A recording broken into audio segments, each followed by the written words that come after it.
Let's begin. It gives me immense pleasure this morning to introduce myself. My name is Philip Alston. I'm the UN Special Rapporteur on extrajudicial, summary or arbitrary executions. I'm going to speak for a few minutes in relation to the press statement that has just been released. Perhaps not in this room as yet, but should be available on the web by now. And then I'll be happy to take any questions that arise. The background is well known, I think, to most of you. There was a videotape that was broadcast by Channel 4 in the United Kingdom in late August, which appeared to show the cold-blooded execution of a number of Tamils who had been stripped naked, bound and blindfolded, and then shot in the head by semi-automatic weapons. That tape then became a subject of international controversy. The UN Secretary-General, various key diplomatic representatives called upon the Sri Lankan government to consider the issue. The government initially simply proclaimed that the videotape was obviously a fake. They pointed to earlier examples of propaganda efforts undertaken by the LTTE, and they dismissed it, insisting that they would undertake no further analysis unless convincing evidence was shown to them which would require further attention. Subsequently, they did in fact commission 4 experts to review the tape. Those 4 experts, all Sri Lankans, produced reports which were never made available in their entirety, but which were reported by the government at a major press conference and briefing for the diplomatic community in Colombo. All 4 of the opinions concluded without any qualification that the tape was a fake. I subsequently issued a statement saying that I was not able to conclude that those investigations had been independent or impartial. 2 of the experts were members of the Sri Lankan Armed Forces, the very group which was under scrutiny if the videotape was to be accurate. And the reports in general struck me as rather impressionistic rather than scientific in their approach. The government of Sri Lanka then informed the UN Human Rights Council that it would take no further action on the videotape. They proclaimed widely that it was a fake. They called upon me to both withdraw the allegation and to make an apology.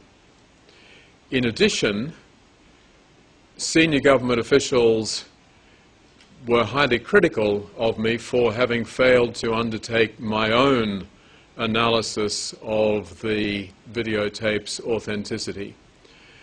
When it became apparent that no further action was going to be taken either by the government or by other actors, I therefore decided to commission a number of expert opinions.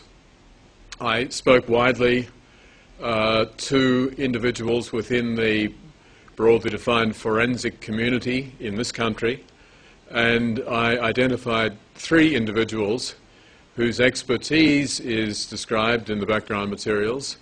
They clearly are very highly qualified. I had never met any of them before. None of them has ever been to Sri Lanka or had anything to do with the conflict in Sri Lanka. Their expertise is unquestioned. so too, in my view, is their independence and impartiality. The three experts, one, Dr. Daniel Spitz, is a very prominent forensic pathologist.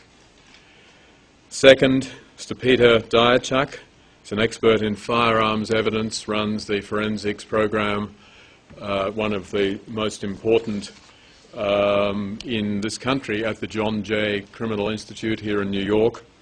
And the third, Mr. Jeff Spivak, an expert in forensic video analysis.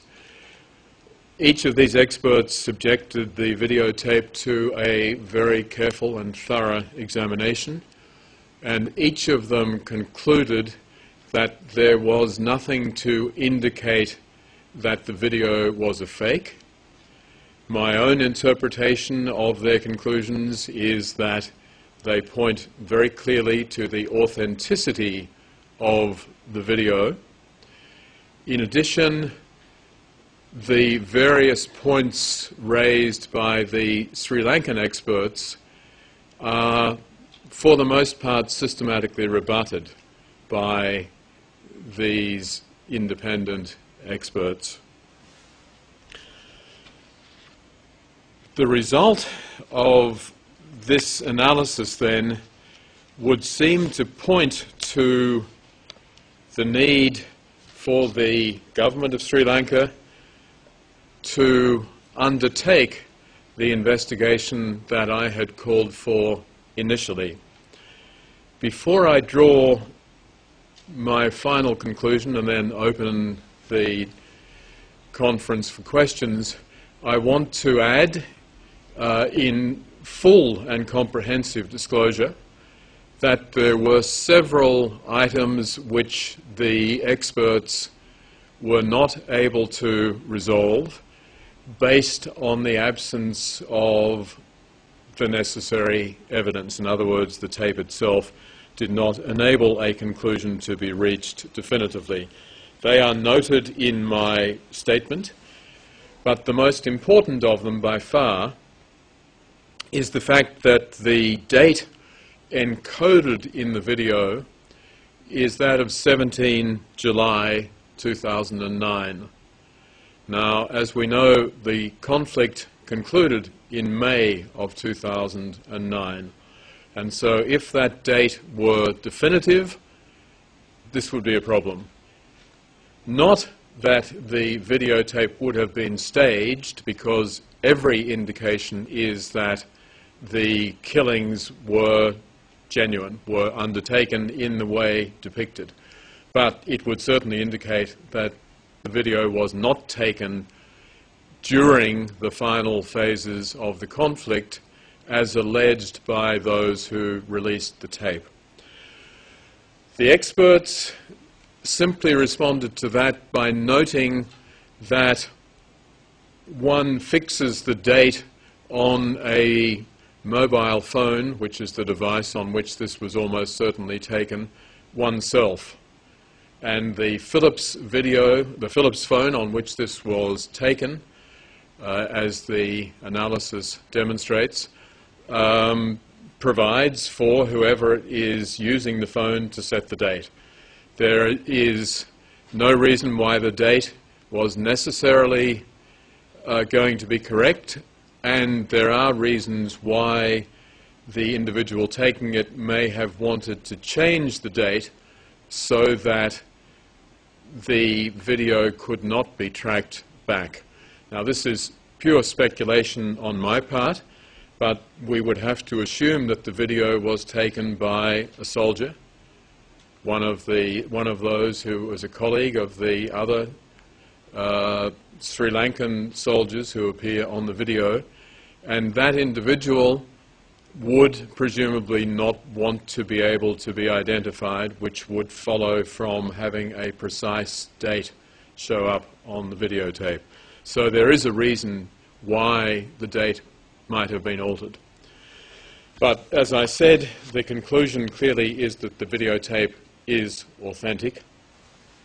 I have therefore called upon the government of Sri Lanka to respond to these allegations, and the conclusion that I've reached is the following. In light of the persistent flow of other allegations of extrajudicial executions committed by both sides during the closing phases of the war against the LTTE, I call for an independent inquiry to be established to carry out an impartial investigation into war crimes and other grave violations of international humanitarian and human rights law allegedly committed in Sri Lanka. Copies of the dossier are available at the back of the room, and I'll now take any questions.